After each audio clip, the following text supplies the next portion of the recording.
Assalamualaikum warahmatullahi wabarakatuh. Sekarang saya akan menyampaikan materi tanah dalam produksi pertanian. Pertama-tama akan saya sampaikan hubungan antara faktor produksi dengan hasil produksi. Produksi tidak akan tumbuh dengan sendirinya, tetapi ada faktor yang mempengaruhinya. Yang pertama adalah tanah, air, cuaca, dan iklim. Yang kedua misalnya benih, pupuk, pestisida, dan lain-lain. Yang ketiga itu tenaga kerja, pria, wanita, ternak, mesin. Kemudian yang keempat manajerial, technological skill, organizational skill. Nah, tanah, air, cuaca, dan iklim itu termasuk faktor produksi alam. Sedangkan benih, pupuk, pestisida, dan lain-lain itu termasuk modal. Sedangkan pria, wanita, ternak, mesin itu termasuk tenaga kerja. Sedangkan manajerial itu termasuk manajemen. Nah, manajemen, tenaga kerja, modal, dan alam itu kita namakan dengan faktor produksi. Nah, sekarang kita akan membahas balas jasanya. Untuk balas jasa manajerial yaitu laba, sedangkan untuk tenaga kerja upah atau gaji. Balas jasa modal yaitu bunga, sedangkan balas jasa alam yaitu sewa. Nah, kemudian kita akan membahas faktor produksi tanah.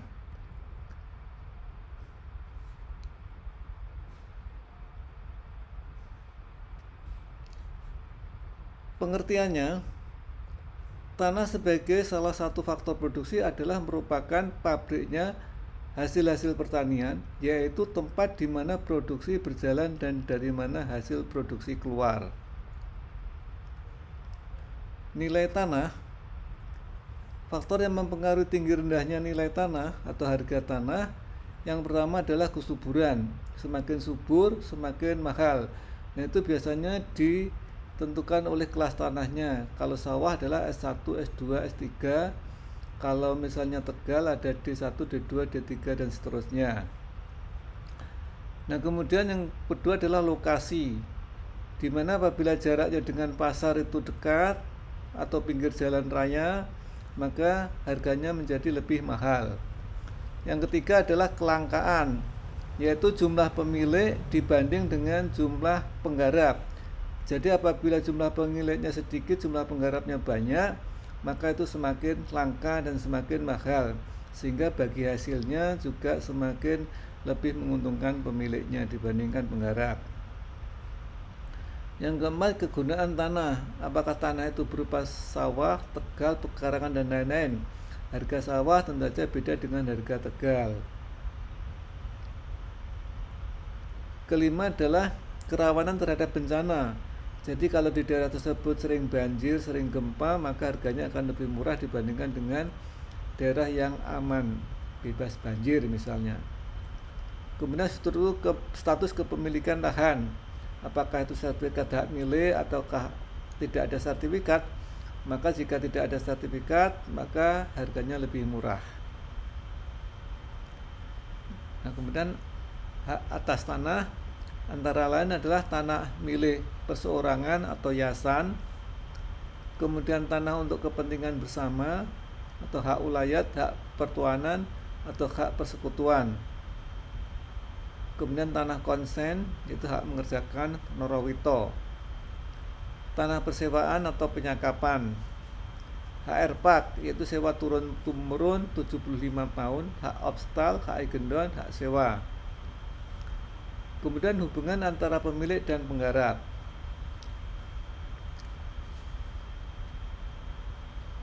Merupakan hubungan antara penawaran dan permintaan. Jadi yang menawarkan pemiliknya, yang meminta adalah penggarap.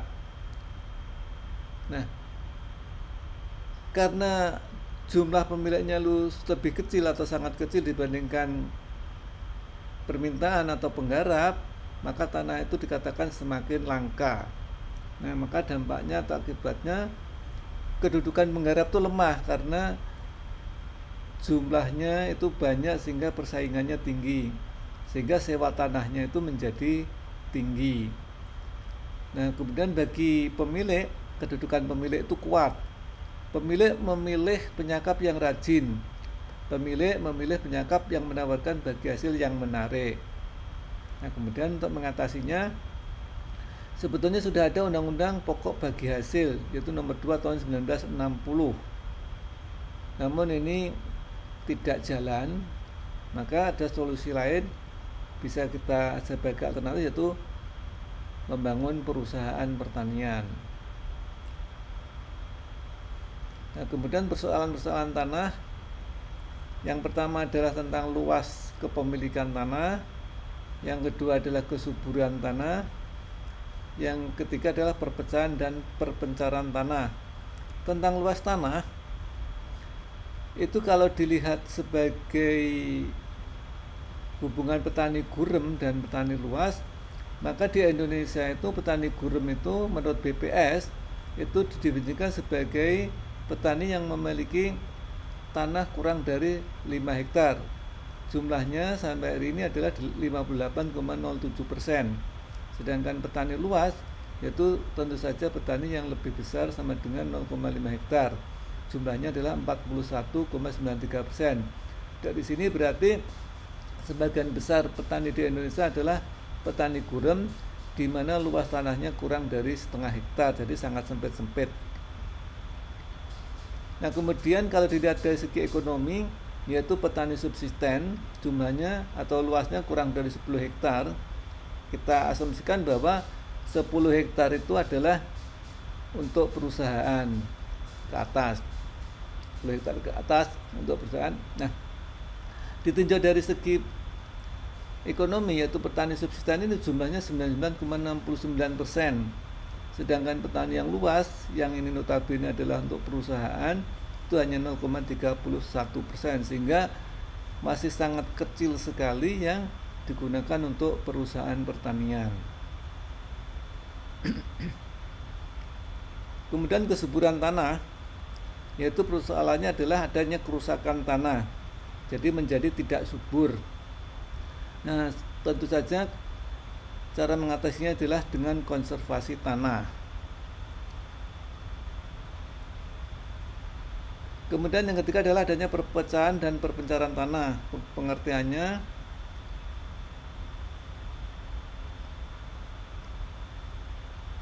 perpecahan, division tanah, yaitu pembagian milik seseorang ke dalam bidang atau petak-petak kecil untuk diberikan kepada ahli-ahli waris pemilik tanah itu. Dan perpencaran atau fragmentasi tanah adalah kenyataan adanya sebuah usaha tani di bawah satu manajemen yang terdiri atas beberapa bidang yang berserak-serak. Penyebabnya adalah yang pertama adanya jual beli, yang kedua pewarisan dan hibah perkawinan, yang ketiga sistem penyakapan. Nah, dampak perpecahan dan perpencaran tanah, yang pertama adalah kurang efisiennya penggunaan waktu. Jadi pindah-pindah tempat untuk mengelola usaha taninya. Kemudian pengairannya menjadi sulit. Pengawasan harus lebih banyak, sehingga menjadi tidak efisien. Nah, cara mengatasinya yang sudah adalah adanya land reform. Jadi ada undang-undang land reform, yaitu usaha untuk membatasi luas minimum sawah garapan. Ini juga tidak berhasil di Indonesia. Kemudian diatur agar hanya anak-anak petani yang benar-benar ingin bertani meneruskan usaha tani orang tuanya, sedangkan yang lain mendapatkan uang tunai saja. Ini juga sulit untuk dilaksanakan. Nah, kemudian konsolidasi tanah, yaitu penggabungan petak-petak atau bidang-bidang sawah yang berserak-serak menjadi satu atau lebih petak-petak sawah yang lebih besar. Ini yang sulit adalah yang memiliki tanah subur. Tentu saja tidak mau dipindah menjadi tanah yang tidak subur. Nah, kemudian yang terakhir, yang berikutnya adalah transmigrasi ke daerah-daerah yang lain, dan yang terakhir adalah saya sarankan membuka perusahaan pertanian. Jadi gabung-gabungnya merupakan suatu usaha bersama. Nah, kemudian konservasi tanah, pengertiannya adalah konservasi tanah yaitu mengurangi laju pengusahaan tanah sekarang untuk memungkinkan pengusahaan yang lebih besar di kemudian hari. Penyebab kerusakan tanah antara lain pengerjaan tanah yang terus-menerus, kemudian root bow yaitu eksploitasi yang berlebih-lebihan pada saat sekarang sehingga merugikan eksploitasi di masa yang akan datang. Banjir dan erosi tanah terutama di lereng gunung. Nah, kemudian bagaimana cara mengatasinya atau usaha konservasi tanah? Yaitu yang pertama menggunakan metode agronomis. Kemudian yang kedua menggunakan pengelolaan tanah. Yang ketiga yaitu metode mekanik. Nah, yang pertama metode agronomis. Yang dimaksud metode agronomis adalah metode konservasi tanah dengan menggunakan peran tanaman atau tumbuhan dengan teknik budaya untuk meningkatkan infiltrasi, mengurangi aliran permukaan dan menekan erosi. Nah, kemudian caranya yang pertama adalah rotasi tanaman. Yang kedua, penanaman tanaman penutup tanah. Yang ketiga, penanaman dalam strip. Yang keempat, tumpang sari. Yang kelima, warna tani. Yang keenam, penanaman pohon. Yang ketujuh, penghijauan. Yang kedelapan, reboisasi.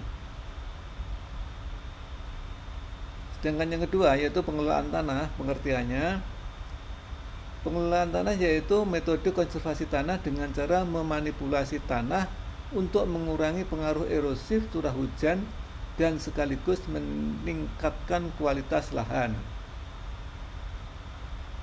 Caranya yaitu penambahan bahan organik seperti pupuk hijau, pupuk kandang, mulsa, sisa-sisa tanaman, olah tanah konservasi, bahan pembenah tanah, dan sistem drainase.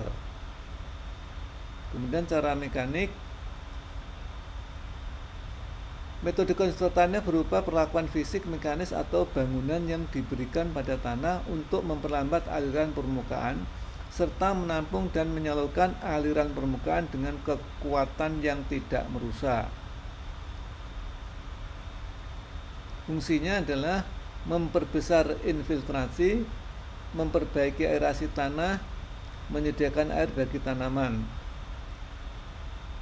Caranya pembuatan gulutan, rora, sengketan, teras gulutan, teras bangku, saluran diversi, dan cek dam atau embung. Kemudian pengairan, pengertiannya adalah pengairan yaitu suatu kegiatan yang dilakukan untuk mengatur dan memanfaatkan air yang tersedia baik dari sumber sungai maupun dari sumber air yang lain dengan menggunakan sistem tata saluran untuk kepentingan pertanian. Irigasi yaitu membawa air dari sungai atau sumber lain ke sawah-sawah. Drainase atau pengatusan adalah pembuangan massa air secara alami atau buatan dari permukaan atau bawah tanah permukaan dari suatu tempat. Nah, macamnya pengairan. Macamnya adalah pengairan teknis yaitu pengairan yang menggunakan saluran-saluran teknis. Jadi dibangun bangunan, ada ukuran debit airnya.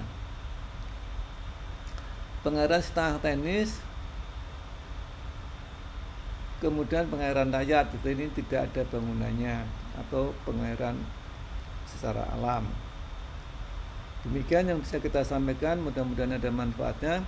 Bila tiba daya, wassalamualaikum warahmatullahi wabarakatuh.